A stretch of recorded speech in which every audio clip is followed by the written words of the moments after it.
Palembang Menyapa.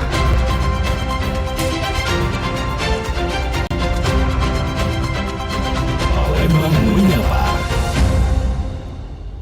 Pro1 RRI Palembang, kanal informasi dan inspirasi pendengar. Anda masih bersama kami di menit ketiga lepas dari pukul 8 pagi. Segera kami hadirkan dialog Palembang Menyapa untuk Anda, edisi hari ini 10 Maret 2026. Dan juga kami informasikan siaran kami kali ini juga bisa Anda saksikan langsung melalui via YouTube kami di Pro1 RRI Palembang, atau bisa juga didengarkan melalui aplikasi RRI Digital yang bisa Anda unduh di Play Store dan juga App Store. Hari ini kita akan membahas mengenai meningkatnya kasus perceraian, bagaimana posisi dan peran seorang perempuan. Kita juga akan menghadirkan kedua narasumber kita hari ini, yakni langsung kami hadirkan Ketua Pengadilan Agama Palembang kelas 1A, yakni Bapak Muhammad Aliuddin SAGMH, dan juga nanti akan membersamai Ibu Yesi Aryani selaku Direktur Women's Crisis Center Palembang. Dan sudah hadir di studio Pro1 RRI Palembang, Bapak Aliuddin. Kita sapa terlebih dahulu. Halo Bapak, selamat pagi. Selamat pagi, Assalamualaikum. Waalaikumsalam warahmatullahi wabarakatuh. Bagaimana Pak kabarnya, sehat? Alhamdulillah sehat, baik. Puasa juga hari ini? Iya, pasti. Alhamdulillah puasa Pak ya. Kita juga masih menantikan kehadiran dari Ibu Yesi Aryani melalui via Zoom kita yang nanti juga akan membersamai serta bisa membantu menjawab pertanyaan-pertanyaan dari para pendengar. Kami juga mengundang partisipasi Anda untuk bertanya nanti terkait topik meningkatnya kasus perceraian, bagaimana posisi dan juga peran seorang perempuan.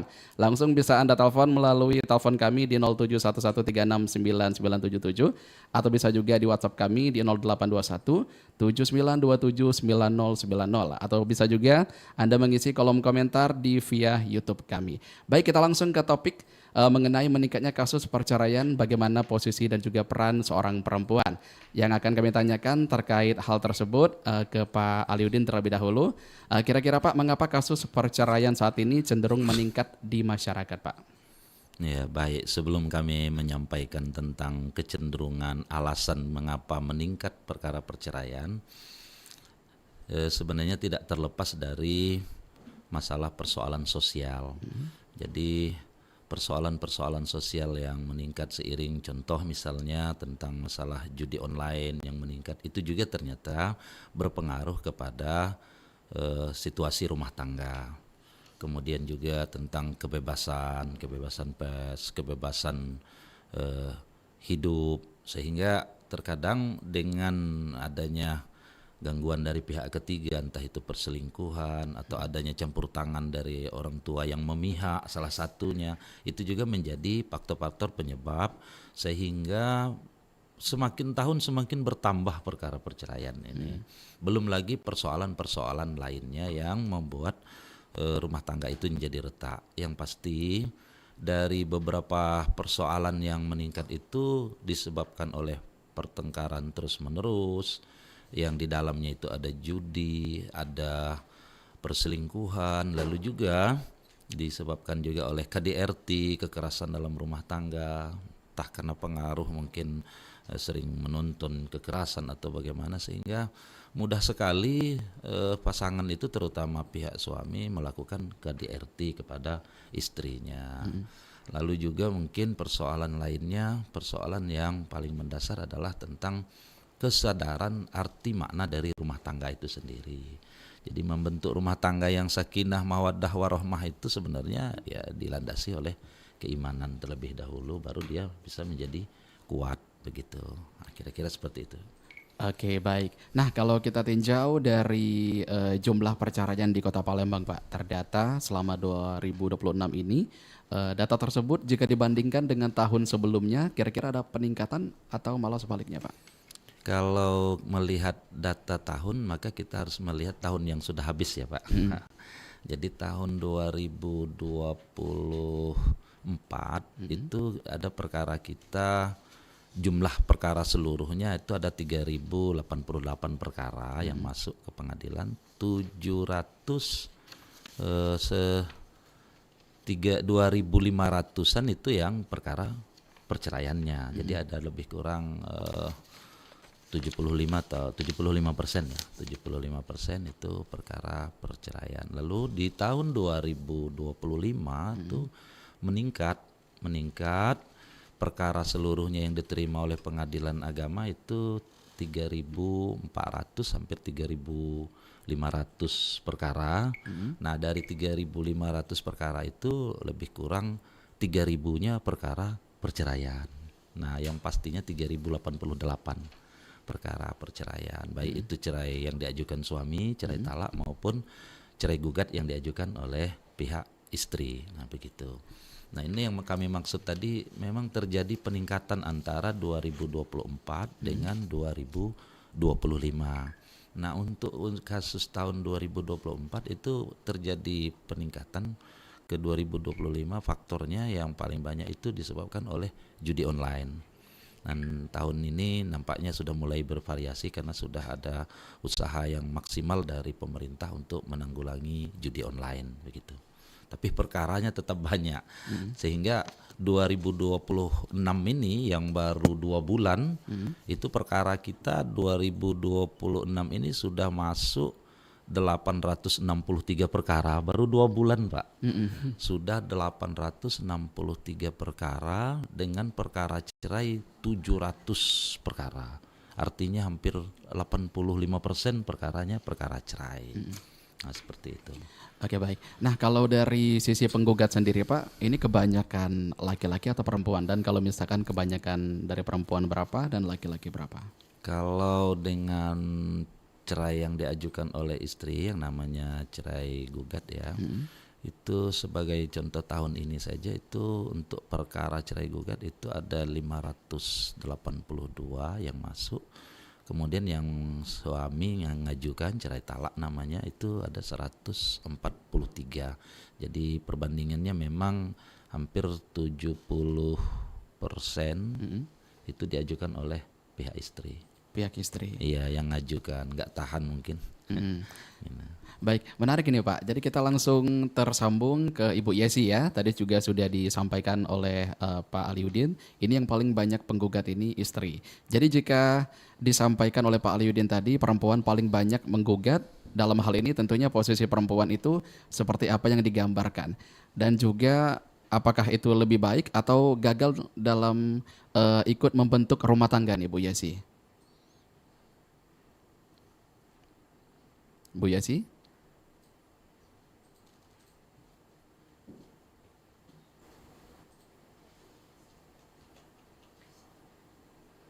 Bu Yesi bisa mendengar kami?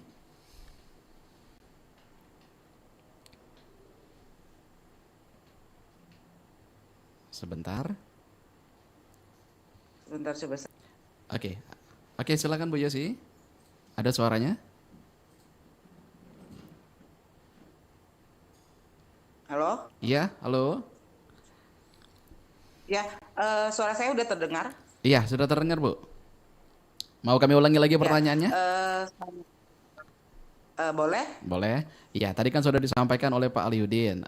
Ternyata dalam kasus ini lebih banyak perempuan yang menjadi penggugat. Jadi jika yang disampaikan oleh Pak Aliudin tadi lebih banyak perempuan yang menggugat, dalam hal ini posisi perempuan itu seperti apa yang digambarkan, Bu?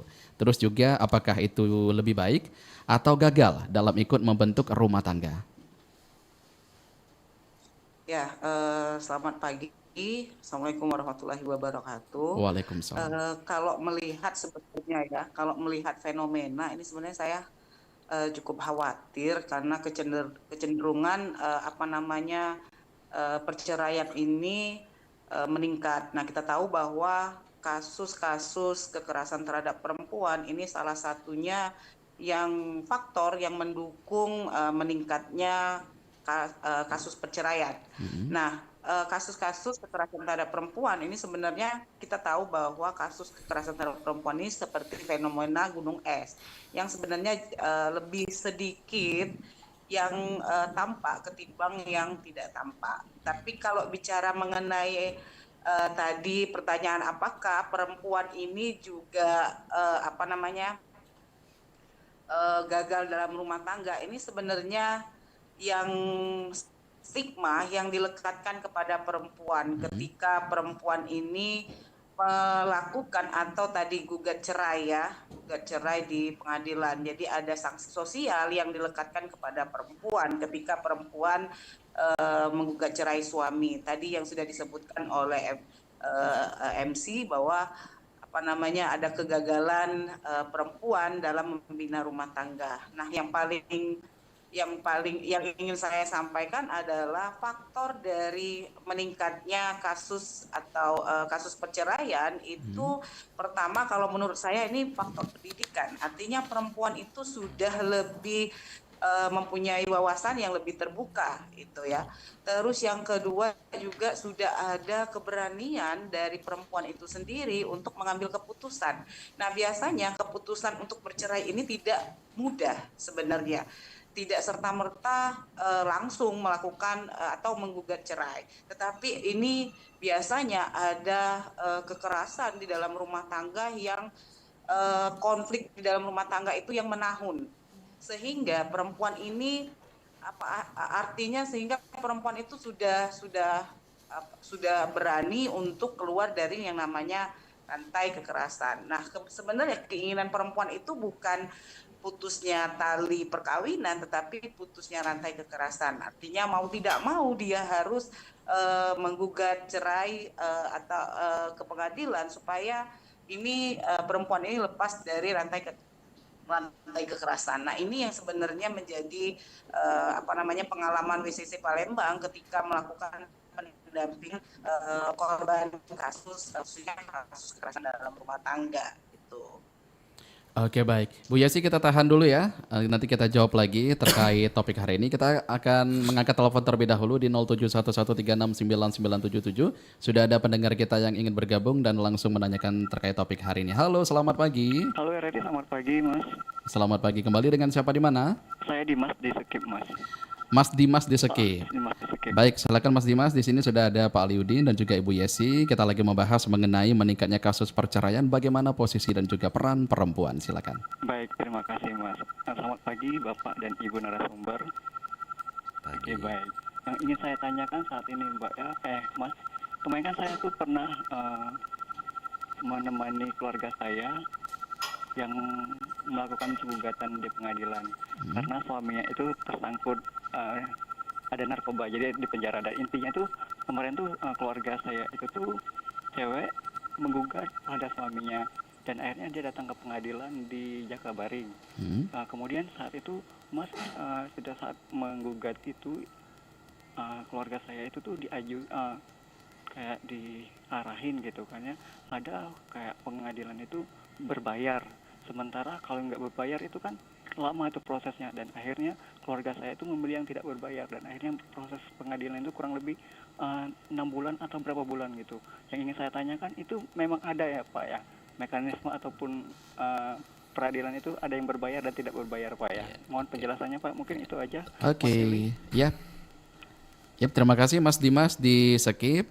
Bisa langsung ditanggapi Pak. Baik, terima kasih Mas Dimas, bagus sekali pertanyaannya. Sekaligus juga kami ingin menjelaskan kepada masyarakat semua biar mengetahui bahwa lembaga pengadilan sebagai lembaga yudikatif diberi oleh negara itu anggaran untuk perkara prodeo. Jadi perkara prodeo itu maksudnya perkara itu cuma-cuma gratis buat masyarakat, tapi sebenarnya dibayar oleh negara dan uangnya itu ada di DIPA pengadilan. Tetapi memang sampai saat ini jumlah perkara yang ditanggung oleh negara itu baru sedikit. Setiap tahun ya ada 9 perkara, 8 perkara tahun yang lalu. Padahal perkara kita yang rata-rata per tahun PA Palembang ini itu di atas 3.000 sampai 3.500 perkara.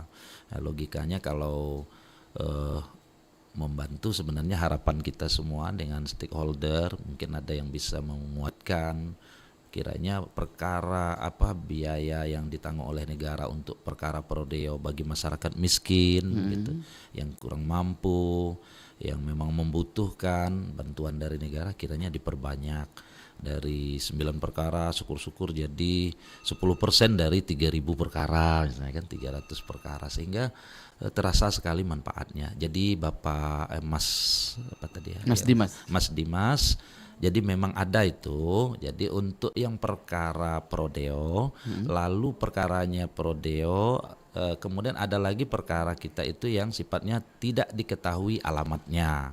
Nah, untuk yang perkara tidak diketahui alamatnya memang sesuai dengan ketentuan peraturan.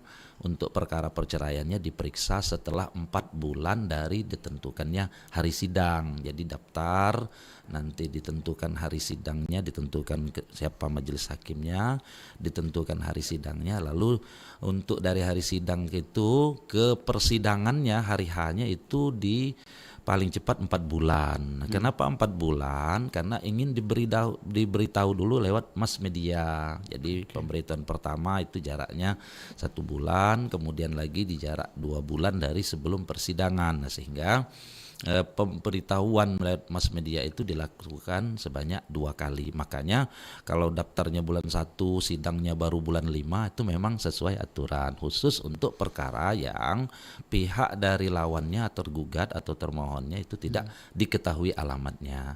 Nah, kalau dia prodeo, dia juga tidak diketahui, ya memang seperti itu Mas Dimas. Jadi mungkin bisa jadi di bulan ke-5 atau bulan ke-6 perkaranya baru selesai. Tapi biasanya majelis hakim itu selalu memegang azas peradilan yang sederhana, cepat, dan biaya ringan. Yang paling dipegang oleh hakim itu ya kepengennya cepat. Kenapa? Karena perkara setiap hari masuk terus bertambah terus, dan perkara kalau lambat-lambat jadinya menumpuk di hakim yang menangani perkara tersebut begitu. Jadi memang kami juga sudah ada SOP-nya dari Mahkamah Agung, kemudian dari Pengadilan Tingkat Banding. Memang kita rule-nya ya memang harus menerapkan azas yang sederhana, cepat, dan biaya ringan. Nah, biaya ringan alhamdulillah kita sudah terpenuhi dengan adanya electronic code. Jadi pendaftaran biaya perkara sekarang tidak terlalu mahal lagi. Kenapa? Karena kita sudah by elektronik. Jadi pemanggilan apa segala macamnya itu sudah melalui elektronik sehingga biaya kita ringan. Daftar misalnya di Panjar 600 atau 700 ribu, nanti setelah putus dihitungkan akhirnya, nah biasanya selalu ada sisa. Nah, sisanya itu terkadang separuh lebih. Jadi kalau 600 kadang-kadang kembaliannya 350 atau bahkan 400 seperti itu. Jadi yang terpakai di biaya perkara itu ya rata-rata 300 gitu. Nah, setelah putus ya, nanti panjarnya memang seperti itu tapi dikembalikan. Jadi untuk pertanyaannya Mas Dimas, singkatnya itu tadi memang ada Mas. Dan kalaupun lama sidangnya 4 bulan 5 bulan itu berarti alamatnya yang tidak diketahui, sehingga memang sidangnya dibuka setelah 4 bulan paling cepat. Terima kasih. Oke, baik, sudah terjawab tadi pertanyaan dari Mas Dimas di Skip ya. Baik Pak, kita mengerucut lagi. Tadi kan sudah dibahas juga nih mengenai indikasi dan juga faktor-faktor yang mempengaruhi perceraian ini terjadi. Nah, kalau alasan yang paling banyak atau mendominasi perceraian di Palembang ini Pak, apa aja Pak? Yang paling banyak? Yang paling banyak itu huruf F ya. Jadi perselisihan dan pertengkaran terus-menerus. Nah, persoalan perselisihan dan pertengkaran terus-menerus ini, itulah yang di dalamnya kadang ada KDRT puncaknya gitu ya. Jadi tengkar terus, saling mendiamkan karena ada problem dalam rumah tangga, misalnya masalah anak, masalah hal-hal yang dalam urusan rumah tangga, itu juga sudah bentuk perselisihan dan pertengkaran. Tidak semua perkara perselisihan dan pertengkaran itu dengan ribut mulut, tapi banyak juga perkara itu yang masuk mereka saling mendiamkan, saling tidak peduli gitu. Nggak ngomong-ngomong, pokoknya tidur udah masing-masing, beda kamar, bahkan ada yang di luar kamar, ada yang di dalam kamar. Artinya ada keretakan di dalam batin mereka, dan itu kategorinya pertengkaran dan perselisihan yang sifatnya terus-menerus.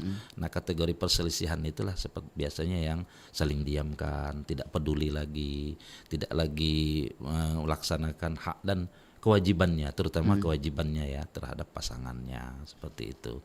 Dan sekedar tambahan informasi sebagaimana yang disampaikan oleh narasumber Ibu Yesi tadi, memang kalau kita melihat banyaknya perkara perceraian itu juga ada 2 kacamata yang berbeda pandangan ya. Jadi memang kalau kita lihat dari sudut pandang sebelah kanannya seperti mata uang begitu, kita alhamdulillah bersyukur. Memang seperti yang disampaikan oleh Ibu tadi, itu adalah bentuk dari kepedulian, kemudian perempuan yang sudah mengetahui hak-haknya, nah, kemudian dia juga sudah jeli, sudah apa, sehingga kita bersyukur alhamdulillah, artinya masyarakat khususnya kaum perempuan sudah sangat meningkat dan paham sekali dengan hak-haknya dia begitu, sehingga begitu terabaikan ya dia mengambil haknya, dan itu alhamdulillah bersyukur, berarti daerah kita sudah maju begitu, kemajuannya sudah.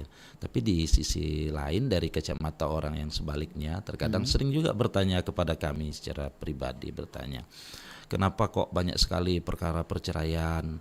Ini berarti menunjukkan rumah tangga kita enggak apa? Belum tentu juga. Kenapa? Karena itu tadi, sisinya perempuannya sudah sekarang mengetahui hak-haknya, sudah lebih berani untuk menyampaikan. Ada juga yang daerah lain mungkin bisa jadi yang tidak mengajukan karena tadi mungkin perempuannya nggak tahu haknya, bisa jadi. Terus juga mungkin pengetahuannya, terus keberanian gitu, masih diselimuti oleh ketakutan. Nah, jadi bagi kita ada juga sisi positifnya sih, sisi positifnya dengan seperti ini, keseimbangan antara suami dan istri itu insya Allah bisa tercapai. Memang harus semuanya, suami dan istri harus mengetahui hak dan kewajibannya. Itulah rumah tangga yang ideal, yang kita harapkan memang sakinah, mawaddah, warahmah. Tidak ada atas bawah begitu. Sebenarnya yang paling cocok itu adalah keseimbangan. Oke, baik. Pak Liudin, kita ke pendengar kita dulu sebelum kita ke Bu Yesi. Ini sudah ada lagi yang masuk di 0711 0711369977. Selamat pagi. Halo, selamat pagi. Selamat pagi. Pro 1. Terputus sepertinya atau tidak tersambung. Boleh dicoba lagi di line telepon yang sama di 369977. Baik, kita ke Ibu Yesi. Ibu Yesi masih ada ya, masih aktif ya. Baik, Ibu yang mau pilih tanyakan terkait topik kita hari ini, kalau bicara soal KDRT sejauh ini apakah perempuan yang menjadi korban harus bercerai atau baiknya bagaimana Bu untuk menyelesaikan persoalan rumah tangga? Ya, sebenarnya seperti yang saya sampaikan di awal ya, bahwa sebenarnya korban itu bukan maunya putusnya tali pernikahan, tetapi putusnya rantai kekerasan. Banyak alasan. Jadi setiap jadi kalau ada korban ke WCC Palembang itu nggak serta dia mau melakukan perceraian, karena kadang dia butuh konseling. Konseling yang dibantu atau dimediatori oleh WCC Palembang misalkan. Nah, biasanya ketika korban itu berani untuk menggugat cerai, artinya pertama tadi ya, korban itu sudah mengalami kekerasan, entah kekerasan secara fisik maupun secara psikis. Biasanya korban itu tidak mau melaporkan atau tidak mau menggugat cerai itu banyak pertimbangan sebenarnya. Kayak misalnya berharap si suami itu berubah tabiatnya misalkan, masih memikirkan nasib anak misalkan, ataupun ada ketergantungan secara ekonomi. Nah, itu yang juga biasanya yang masih difikirkan oleh perempuan untuk tidak menggugat cerai. Tetapi ketika tadi yang saya sampaikan, ketika ada wawasan yang lebih terbuka, terus juga korban itu sudah berani untuk menuntut haknya, tidak mau lagi di dalam rumah tangga, di dalam lingkup rumah tangga itu mengalami kekerasan, akhirnya mau tidak mau perempuan itu harus berani untuk menggugat cerai gitu, Mas Vidi. Oke, baik. Sudah terjawab Bu ya. Oke, kita ke penelpon lagi. Sepertinya sudah ada yang sudah bergabung di 0711369977 yang sudah siap dengan pertanyaannya. Selamat pagi. Assalamualaikum. Waalaikumsalam warahmatullahi wabarakatuh. Dengan siapa di mana? Dengan Oma Ana di Prabu Muli. Oma Ana di Prabu Muli. Silakan Ibu, kita lagi membahas terkait meningkatnya kasus perceraian, bagaimana posisi dan peran perempuan. Oke. Terima kasih Bang Pilih. Assalamualaikum warahmatullahi wabarakatuh, Ibu Bapak narasumber. Waalaikumsalam. Nah, mau bertanya Bapak Ibu ya. Memang di zaman sekarang ini kan ada zaman teknologi. teknologi yang udah apa namanya udah pada pintar gitulah ya, karena teknologi tadi. Udah canggih. Yang perempuan sudah pada pintar juga, terus di bidang-bidang kuliner juga sudah pada pintar. Apa memang bisa dikatakan bahwa teknologi ini penyebabnya perempuan itu jadi berani menggugat cerai gitu? Kenapa tidak gue bisa ini? Nah, jadi kayak gitu gitu. Boleh nggak dikatakan teknologi sekarang yang sudah maju ini, dan banyak yang sekarang kan ada kuliner segala macam sudah pada pintar lah, karena penyebabnya adalah kepintaran sekarang gitu, udah pada pintar ya. Nah, kalau seperti Oma Ana kan tidak pintar, jadi ibu rumah tangga mantap di rumah manut sama suami gitu. Itu bisa nggak sih dikatakan penyebab perempuan ini berani untuk menggugat cerai gitu? Terima kasih Ibu Bapak. Terima kasih Bang Pili. Sama-sama Ibu. Warahmatullahi wabarakatuh. Waalaikumsalam warahmatullahi wabarakatuh. Silakan ditanggapi, Pak Aliudin. Nah, baik. Tentang teknologi informasi itu sesuatu yang niscaya sifatnya dan memang tidak bisa kita halangi karena memang bagian dari zaman ya, masanya. Tinggal lagi bagaimana kearifan dari masing-masing kita, baik sebagai suami maupun sebagai istri, untuk menggunakan teknologi itu sebenarnya. Nah, dengan teknologi yang kita manfaatkan untuk supaya kita menjadi pintar menurut ibu tadi, pintar masak lah, pintar apa, jadi banyak pengetahuan, menurut kita ya alhamdulillah bagus kan. Nah, tetapi digunakan untuk mencari celah, kesalahan, kekurangan, lalu tidak melaksanakan kewajiban dalam rumah tangga, menurut kami itu sesuatu yang tidak benar gitu kan. Jadi kearifan dari masing-masing mensikapi, memakai, menggunakan dari teknologi itu sendiri, termasuk mungkin yang lebih cenderungnya ke media sosial tadi. Dan memang terkadang ada juga dampaknya, benar seperti yang Ibu sampaikan tadi, mungkin udah merasa pintar, akhirnya kadang-kadang melalaikan kewajibannya. Itu juga yang perlu diluruskan, sehingga memang penggunaan media sosial dalam rumah tangga ini memang perlu kedisiplinan dari masing-masing pasangan suami istri. Jangan sampai nanti duduk berdekatan tapi nggak ada ngomong karena masing-masing megang HP begitu kan. Ayahnya, ibunya, anaknya di hadapan meja makan nggak saling ngomong sambil mulut masuk nasi, tapi dengan medsos masing-masing. Nah, itu juga perlu mungkin sikap yang arif lah ya gitu ya. Kemudian jadwal juga mungkin setelah maghrib sampai isya mungkin ada waktunya. Jadi memang penggunaannya menurut kami begitu. Demikian. Oke, baik. Bu Yesi, ada yang mau sedikit ditambahkan karena ini terkait perempuan tadi. Apakah media sosial atau teknologi sekarang juga merupakan indikasi jadi perempuan berani untuk menggugat cerai? Silakan Bu Yesi. Ya, kalau menurut saya sebenarnya tadi ya, saya sependapat sebenarnya apa yang sudah disampaikan oleh Pak Aliudin. Sebenarnya kalau bicara tentang teknologi itu kita tidak mau memang harus mengikuti kemajuan teknologi. Kalau kita tidak mengikuti artinya kita ketinggalan teknologi gitu. Nah, tinggal bagaimana kita lebih bijak dalam menggunakan media sosial misalnya, ataupun pengetahuan yang sangat mudah itu diakses. Misalkan tadi pembagian peran pun di dalam rumah tangga itu harus dibagi, karena salah satu ketidakadilan gender, kita bicara ketidakadilan gender itu salah satunya adalah beban ganda perempuan. Artinya beban ganda perempuan domestik yang memang selalu dilekatkan kepada perempuan gitu, sehingga itu terkadang juga munculnya yang namanya kekerasan. Jadi kalau menurut saya memang teknologi kita harus tetap mengikuti, zaman ke zaman itu pasti akan berubah. Tinggal kita bagaimana kita sebagai masyarakat itu harus lebih bijak dalam menggunakan teknologi ataupun dalam bermedia sosial, sehingga tadi pasangan itu saling membantu sehingga di dalam rumah tangga itu masih terciptanya keharmonisan dan kenyamanan di dalam rumah tangga gitu.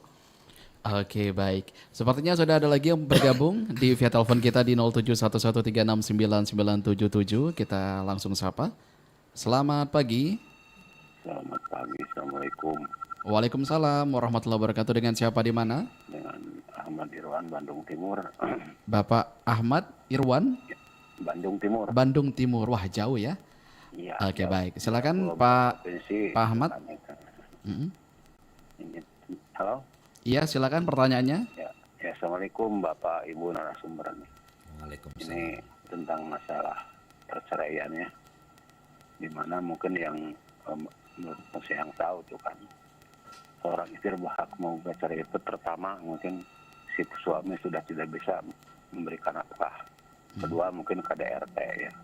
Yang ketiga mungkin selain itu pula suami sudah tidak bisa istilahnya memberikan nafkah batin kan. Itu mungkin kalau memang saya salah mau dikoreksi aja sama dari Bapak narasumber itu yang nah di sini atau misal juga kebanyakan di lapangan ya. Tapi perceraian itu kebanyakan memang faktor ekonomi juga, tapi bukan tidak semua faktor ekonomi kan. Kadang-kadang juga ada perselingkuhan terutama para suami kan, maaf nih ya, kebanyakan kalau istri memang para istri juga ada sih, cuman jumlah lebih sedikit ketimbang para suami. Kalau memang walaupun misalkan seorang laki-laki di keluarga boleh nih kan mempunyai istri lebih dari satu asal mampu bukan hanya mampu ekonomi, mampu tidak berbuat. Saya pengalaman Pak, maaf nih, beristri lebih dari satu, pengalaman saya kok tidak dalam arti mampu ekonomi tapi tidak mampu dalam hal membagi waktu atau misalkan tidak berbuat bohong, kan jelas bohong. Ini saya terbuka aja sehingga saya digugat cerai. Saya begini Pak dulu kan, istri saya menggugat cerai, kalau memang suka sama istri istri muda akhirnya cerai dua-duanya. Itu mungkin kenapa ini mungkin akibat kesalahan saya sendiri juga, karena memang diperbolehkan lebih dari satu tapi sabar tidak untuk berbuat adil. Itulah Pak, mohon penjelasannya Bapak itu narasumber tentang masalah itu. Mungkin kalau memang salah mohon diluruskan, dikoreksi aja Pak. Terima kasih Pak. Assalamualaikum. Waalaikumsalam warahmatullahi wabarakatuh. Pak Ahmad Irwan di Bandung Timur ya. Baik, silakan ditanggapi Pak Aliuddin. Baik, terima kasih Pak Ahmad Irwan. Ada dua yang ditanggapi tadi tentang alasan-alasan perceraian. Lalu yang kedua tentang masalah poligami begitu ya. Oke. Kami tanggapi saja. Untuk yang pertama, memang dalam Undang-Undang Pasal 19 itu ada 6 alasan di Undang-Undang Nomor 1 Tahun 74 tentang perkawinan juga dijelaskan. Undang-Undang tentang peradilan agama, perkawinan, kemudian PP Nomor 27 Tahun 75 ya. Itu memang alasan perceraian itu kan ada 6 ya, huruf A, B, C, D, E, F. Nah, itu yang umum untuk seluruh warga negara Indonesia dengan tidak memandang agamanya apa. Untuk orang Islam itu di dalam kompilasi hukum Islam Impres nomor 1 tahun 1991 itu ditambahi 2 alasan khusus untuk yang beragama Islam. Jadi ada 8 alasan bagi umat Islam, 6 yang nasional tadi seluruhnya, ditambahi 2 yang hanya berlaku dalam hukum Islam. Ini tambahannya yakni riddah itu murtad. Kemudian ditambah lagi dengan li'an, sumpah laknat itu ya. Nah, jadi itu kan tidak ada, hanya ada dalam hukum Islam.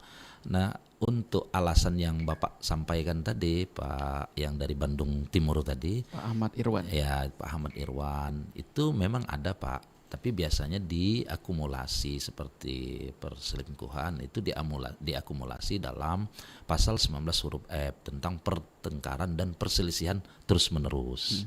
Nah, begitu. Kemudian juga tidak menafkahi kekurangan biaya hidup atau ekonomi ya, faktor ekonomi biasanya masuk juga di dalam perselisihan dan pertengkaran, sehingga orang bilang memang yang huruf F ini semuanya merangkum persoalan yang membuat orang alasan untuk bercerai. Nah, tapi untuk judi itu di huruf A. Nah, narkoba, kemudian perzinahan itu sudah di AB. Kemudian yang masuk penjara dihukum di atas 5 tahun itu di huruf C-nya gitu ya. Nah, yang selainnya itu ada di huruf F itu. Jadi yang Bapak sampaikan tadi memang masuk semua itu Pak, alasan untuk mengajukan perceraian. Nah yang paling penting menurut kita sebenarnya kita perlu penguatan sih, perlu penguatan untuk supaya jangan mudah-mudah langsung mengajukan perkara perceraian begitu ya. Oke.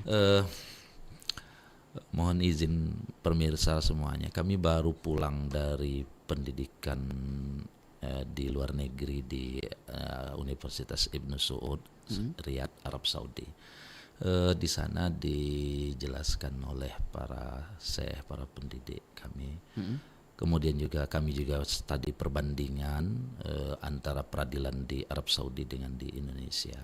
Di Arab Saudi itu semua persoalan masyarakat tidak langsung ke pengadilan, tetapi ke markas masoleh, jadi lembaga islah, lembaga perdamaian, lembaga mediasi kalau untuk perkara perdatanya, kalau untuk yang perdagangan atau niaganya itu arbiternya, kemudian kalau yang untuk pidananya itu RJ ya, restoratif justice begitu. Dia dalam satu kantor.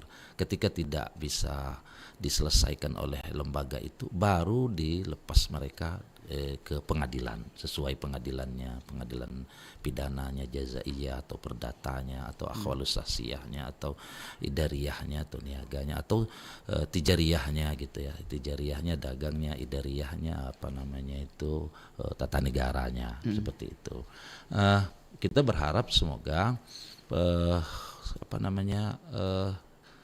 lembaga-lembaga yang memediasi rumah tangga ini supaya orang tidak mudah-mudah cerai seperti yang disampaikan oleh Ibu Yesi dari Women Crisis tadi, Ibu Yesi, itu memang benar. Jadi terkadang mereka ngajukan cerai itu bukan karena mau putus cerainya, tetapi mau menghilangkan supaya suaminya, maaf ya kebanyakan kan suami karena istri yang banyak ngajukan, supaya suaminya itu nggak lagi mukul begitu, bukan mau putus cerainya. Maka gitu kita memang memperkuat lembaga mediasi yang ada di pengadilan begitu. Nah harapan kita bukan ke pengadilan dulu, tapi maksud kami itu sebelum masuk ke pengadilan itu ada lembaga gitu loh, ada lembaga tempat masyarakat menyampaikan keluh kesahnya sehingga bisa diminimalisir pengajuan perkara. Jangan mudah-mudah maksudnya ke pengadilan, sudah semuanya gitu baru.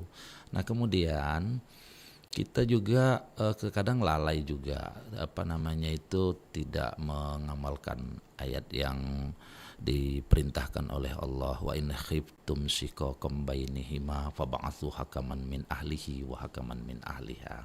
Jadi kalau perkara tengkar, perceraian itu untuk alasan perselisihan dan pertengkaran terus-menerus itu sebenarnya sudah ada perintah Allah. Kalau kamu khawatir terjadi perselisihan, pertengkaran terus-menerus di antara suami istri, fab'atsu hakaman min ahlihi wa hakaman min ahliha. Angkat hakam dari pihak suami dan hakam dari pihak istri. Untuk apa? Untuk mereka bermusyawarah, menyelesaikan persoalan pertengkaran antara suami istri itu. Kan ayat di ujungnya iyurida islaha, jika kalian menginginkan islah, rukun, baik lagi begitu.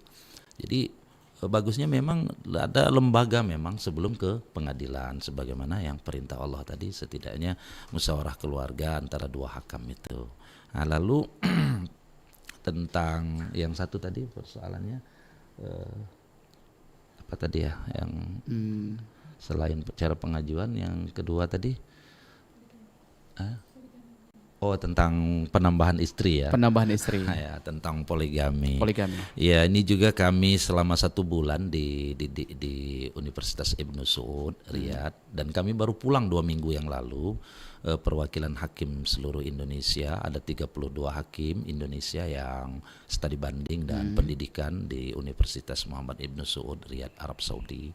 Itu juga ada salah satu profesor syekh ya di Arab Saudi itu bilang, kalau di Arab tidak ada izin poligami gitu. Kenapa? Karena memang poligami itu barang yang berat. Ternyata di Arab Saudi sana aja menurut Syekh tadi itu ya sekitar paling banyak 1/4 itu warga negara Arab Saudi yang melakukan poligami.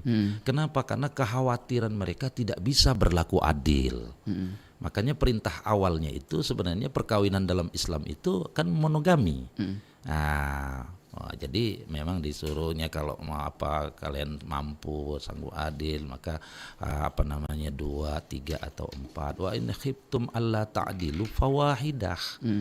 Nah itu titik tekannya. Jadi kalau kamu tidak bisa berlaku adil maka cukup satu. Fa itu dalam bahasa Arab itu perintah loh. Perintah. Jadi fa wahidatan itu artinya maka cukuplah satu. Kan perintah itu. Kenapa? Karena titik tekannya di adil. Nah ternyata hasil dari pendidikan kami, studi banding kami di negara Arab Saudi, ternyata nggak banyak orang Arab itu yang melakukan poligami. Paling banyak kata dia ya 1/4-nya lah katanya. Kenapa? Karena memang di Arab Saudi ketat. Jadi orang itu kalau dia mau poligami dia harus menunjukkan dulu adilnya sebelum menikah. Gimana caranya? Jadi kalau dia mau menikah lagi dengan istrinya yang kedua, ketiga atau keempat, dia harus sudah tunjukkan adilnya. Bagaimana dia buat rumah untuk istri tuanya, dia harus siapkan juga rumah untuk istri keduanya seperti yang diberikan kepada istrinya yang tua. Kemudian kalau istri tuanya sudah punya mobil 2, dia juga harus siapkan itu. Bukan apa namanya itu nanti dalam bentuk janji ya nanti akan berlaku adil, enggak. Jadi di Arab itu kalau mau menikah lagi ya memang harus orang kaya dan harus terjamin keadilannya. Artinya dia sanggup, sudah ditunjukkan. Nah, jadi Bapak memang menanggapi dari Bapak tadi memang yang utamanya dalam hukum perkawinan dalam hukum Islam itu sebenarnya adalah monogami Bapak. Jadi cukup satu. Kalau kita tidak bisa berlaku adil. Nah, menunjukkan keadilan itu mulai dari mau nikah lagi. Bukan setelah diberi izin pengadilan baru ngomong saya akan berlaku adil. Sulit membuktikan adil itu bagaimana, begitu. Nah, tapi kalau apa namanya itu, kalau ini nanti berubah seperti yang sudah kami laporkan ke pimpinan Mahkamah Agung, seperti itu bentuknya mungkin bisa jadi ke depan ada pertimbangan dari negara tentang masalah poligami ini. Kenapa? Karena gimana pun juga kita para hakim Indonesia khusus di lingkungan pengadilan agama ini selalu berpedoman kepada Perma nomor 3 tahun 2017. Jadi peraturan Mahkamah Agung nomor 3 tahun 2017 itu pedoman untuk menangani perkara perempuan dan anak yang berhadapan dengan hukum. Jadi kita tidak bisa keluar dari situ. Terima kasih. Ya, Pak Nurdin, kita lanjut lagi yang ke telepon ya. Sudah ada lagi pendengar yang ingin bergabung di 0711369977. Selamat pagi. Halo, selamat pagi. Pro 1, selamat pagi.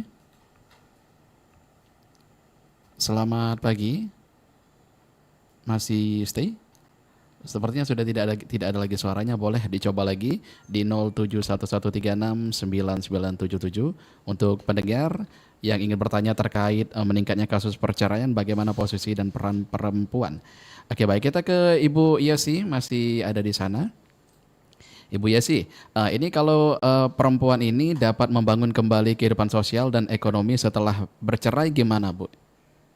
Bagaimana perempuan ini bisa membangun kembali kehidupan sosial dan ekonomi setelah pasca bercerai?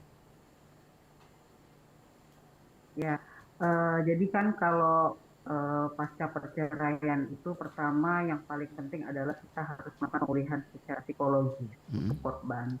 Artinya kita mau melakukan misalnya konseling tadi ya, ada kelompok sebaya yang mereka bisa sharing seperti apa pemberdayaan untuk pemulihan perempuan korban gitu.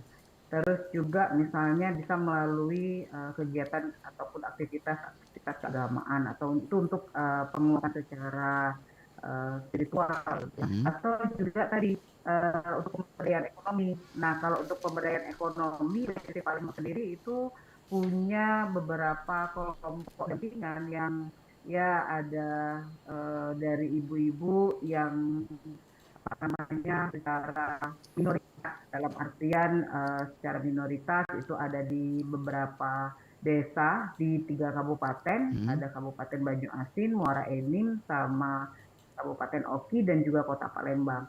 Nah itu itu kita bekali dengan informasi, pengetahuan, juga ada semacam kayak simpan pinjam. Simpan pinjam itu untuk agar perempuan ini maju secara ekonomi. Dan juga ada WCC Palembang sekarang itu sedang membangun usaha bersama dengan perempuan komunitas, kelompok dampingannya WCC itu untuk membuat usaha pembalut kain. Nah, ini juga yang menambah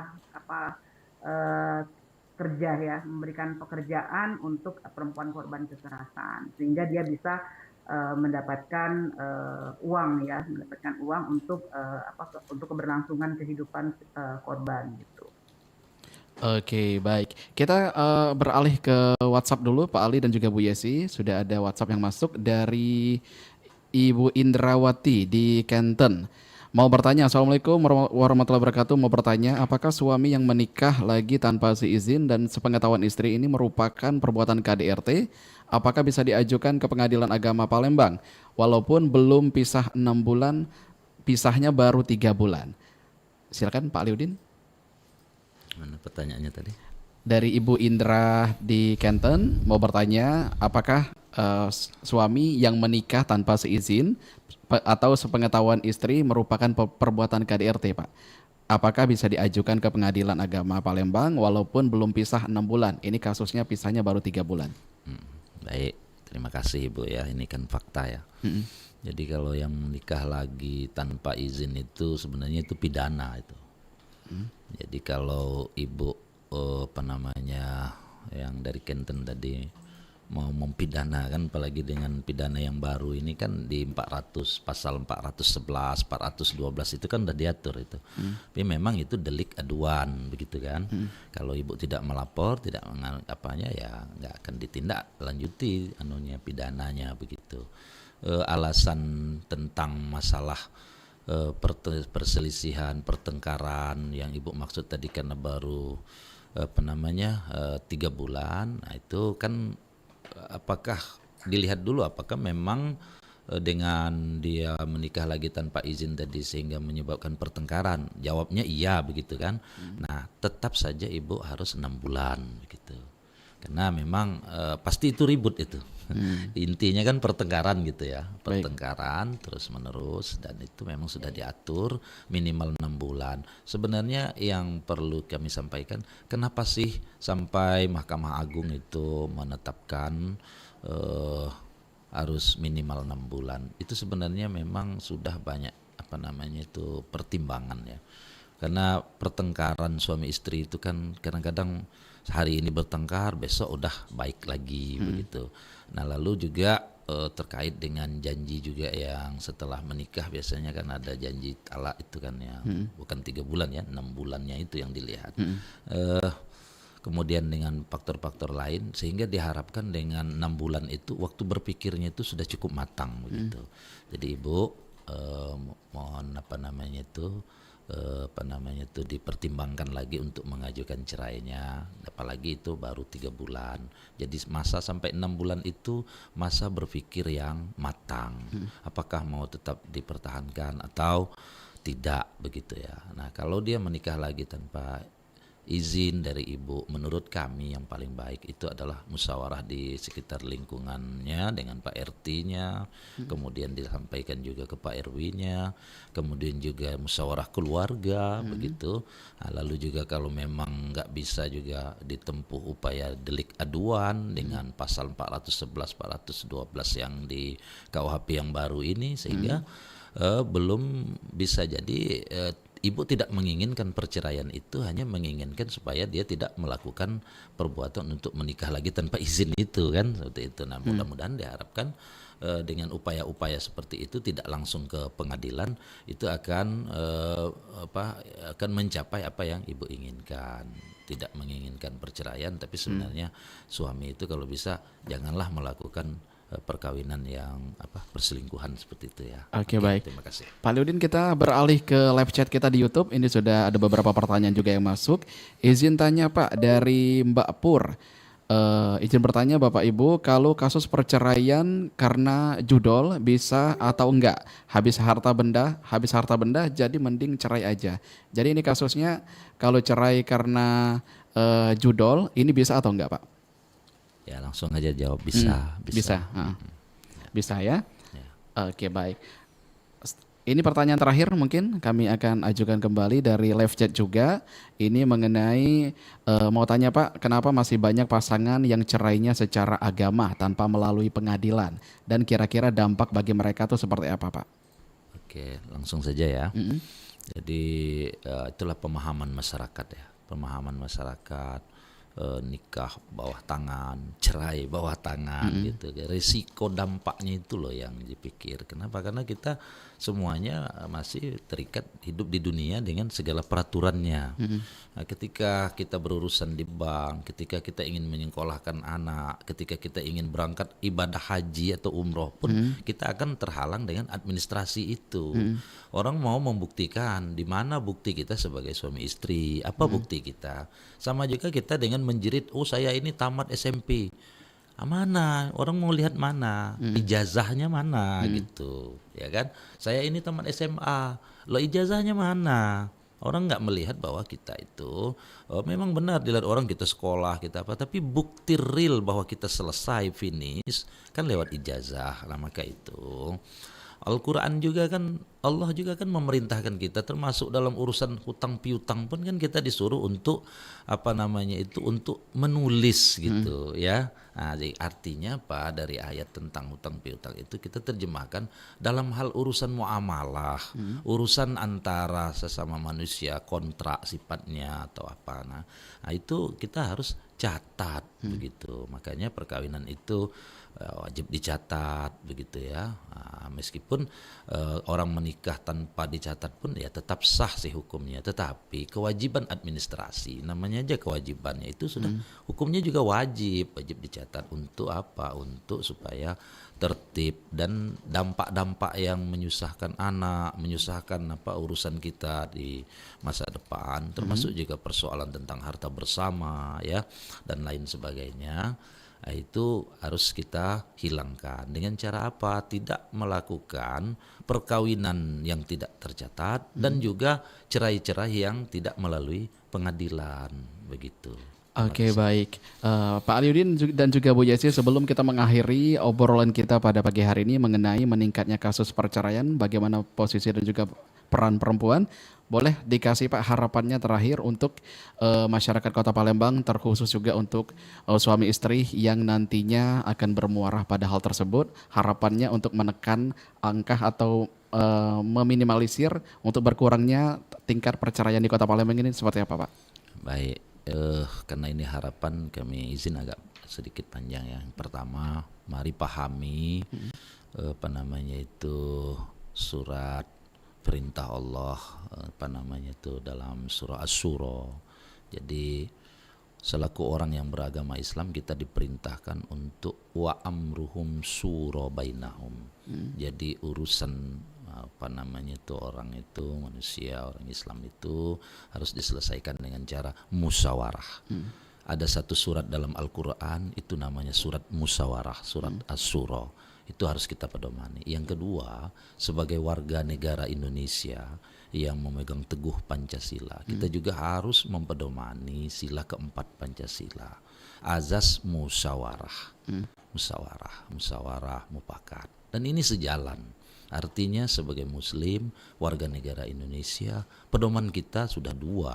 Satu Al-Quran yang memang perintahnya harus bermusyawarah, kalau ada persoalan kita selesaikan dengan cara yang islah ya kan. Nah kemudian yang kedua, sebagai warga negara Indonesia yang baik, kita juga harus mengamalkan sila keempat Pancasila. Setiap ada persoalan juga harus musyawarah. Nah kami kira azas ini yang harus kita pegang dalam setiap persoalan yang terjadi dalam rumah tangga masing-masing. Jangan mudah-mudah tanpa musyawarah, tanpa ada lagi musyawarah antara kedua keluarga besar, langsung saja mau ke pengadilan, mau langsung ngajukan cerai. Enggak seperti itu. Ada tahapan-tahapannya. Lalu yang kedua, setelah memahami itu, laksanakan itu dilaksanakan. Jadi musyawarah keluarga harus tetap. Kemudian yang kedua, lingkungan keluarga juga harus mendukung ini rumah tangga. Jangan sampai ada orang tua atau saudara kandung dari pasangan itu, suami atau istri, yang memihak ke salah satu. Yang ada itu ikut campur untuk mendamaikan, merukunkan suami istri itu. Nah, jangan sampai kita sebagai keluarga membuat rumah tangga itu jadi mudah. Jadi yang kedua pesan kami, selain musyawarah, jangan mudah-mudah ya, musyawarahkan dulu. Yang kedua, pihak keluarga yang ada di lingkungannya juga harus mendukung keluarga itu agar ketahanan rumah tangganya bisa bertahan lama. Dengan cara apa? Tidak memihak. Memihak, bahkan wajib ikut campur untuk mendamaikan. Nah, seperti itu. Iya. Baik, Ibu Yasi ada sedikit mau ditambahkan? Ibu Yasi, terkait harapan meningkatnya kasus perceraian ini, bagaimana posisi dan peran perempuan terkait topik kita hari ini, ada yang mau disampaikan terkait harapan? Ibu Yasi masih bersama kami? Ibu Yasi sepertinya sudah terputus ya. Bisa kami tambahkan? Oke, baik, silakan Pak. Baik, yang ketiga, kita memang perlu ada kebijakan dari negara ya. Kebijakan dari negara, hendaknya lembaga-lembaga perkawinan, kelestarian perkawinan seperti dulu ya, ada BP4 gitu ya, Badan Penasehatan Perkawinan. Kemudian juga ada yang kami ingat ya. Nah, itu bagusnya kita lewat kebijakan pemerintah, bagusnya kita adakan lagi. Jadi artinya masyarakat khususnya rumah tangga yang mau bercerai itu tidak langsung dulu ke pengadilan. Ada tahapannya. Jadi entah itu di RT dibentuk, entah semacam lembaga apa, atau mungkin di tingkat kecamatan begitu ya, ada lembaga yang untuk mendamaikan, untuk sebagaimana yang Ibu Yesi sampaikan tadi, untuk mereka tempat konseling begitu ya, konseling, sehingga kalau itu selesai di sana tidak perlu mereka mengajukan perceraian ke pengadilan. Nah, inilah yang kami harapkan, ada pintu gerbang sebagaimana yang di Arab Saudi itu ada markas masolih, ada markas tempat islah terhadap semua persoalan. Nah, kami juga berharap kiranya lewat kebijakan pemerintah ini ke depan Indonesia juga memiliki lembaga seperti yang ada di Arab Saudi itu, sehingga persoalan masyarakat ini tidak semuanya bertumpuk di pengadilan begitu. Kita kewalahan Bapak, untuk wilayah Kota Palembang aja kita ini mohon maaf ya, nomor 2 terbanyak di luar Pulau Jawa perkara kita. Medan di atas 4.000, kita hampir 4.000, lalu berdekatan dengan kita Makassar. Nah, jadi 3 ini memang luar biasa untuk di luar Pulau Jawa ya, sekali lagi di luar Pulau Jawa. Jadi mudah-mudahan dengan dengan kerjasama kita semuanya, dari keluarga, kemudian diri pribadi dari masyarakat itu, kemudian dari masyarakat juga membentuk ketahanan rumah tangga, inilah menurut kami yang paling penting untuk preventif dari ketahanan rumah tangga, sehingga tidak mudah-mudah untuk mengajukan perkara perceraian. Kami di pengadilan sebagai pengetahuan buat masyarakat, kami sudah berusaha bersungguh-sungguh untuk mendamaikan. Tugas utama hakim itu bukan menceraikan. Perlu diingat ya, diketahui kita semua, tugas utama hakim itu adalah mendamaikan. Kalau dia tidak mendamaikan, putusan yang dilakukannya tanpa ada upaya damai itu bisa gagal atau batal demi hukum, begitu. Karena tugas utama hakim itu adalah mendamaikan, bukan tugas yang yang litigasi memutus perkara, itu sudah nomor 2 setelah upaya damai sudah tidak berhasil. Lalu juga kita ada punya lembaga mediasi. Lembaga mediasi juga sudah kita upayakan sungguh-sungguh lewat kebijakan dari Mahkamah Agung ya, dalam SEMA, dalam Perma, itu juga sudah terus menerus untuk menguatkan supaya lembaga mediasi ini banyak berhasil menyelesaikan persoalan dalam rumah tangga mereka. Kenapa? Karena kalau sudah bercerai itu banyak kaitannya dengan harta bersama, dengan nafkah anak, dengan hak asuh anak. Disitulah mulai banyak problem, sehingga perkara itu selalu bertambah, persoalan semakin menumpuk. Harapan kita menyelesaikan persoalan itu tanpa meninggalkan masalah. Jadi seperti orang gadai ya, menyelesaikan masalah tanpa masalah. Nah, Oke. seperti itu. Makasih. Iya, baik. Pak Aliudin, tidak terasa kita sudah di ujung dialog kita pada kesempatan pagi hari ini di Palembang Menyapa edisi Selasa 10 Maret 2026. Kami ucapkan terima kasih mewakili keluarga RRI Palembang kepada Pak M. Aliudin SAG, MH selaku Ketua Pengadilan, Ketua Pengadilan Agama Palembang kelas 1A, dan juga Ibu Yesi tadi yang sudah bergabung via Zoom kami selaku Direktur Women Crisis Center Palembang. Mudah-mudahan informasi tadi akan menjadi informasi yang sangat positif untuk kita semua serta bisa memberikan edukasi untuk kita semua pagi hari ini yang mendengarkan. Kami ucapkan terima kasih dan selamat menjalankan aktivitas kembali. Baik, terima kasih. Assalamualaikum warahmatullahi wabarakatuh. Waalaikumsalam warahmatullahi wabarakatuh. Baik pendengar, baru saja tadi kita ikuti dialog Palembang Menyapa untuk edisi hari ini 10 Maret 2026 bertepat di hari Selasa mengenai meningkatnya kasus perceraian, bagaimana posisi dan peran perempuan yang sudah kami hadirkan untuk Anda. Setelah ini kami akan hadirkan kembali informasi dan hiburan menjelang pukul 10 nanti masih di Palembang pagi ini.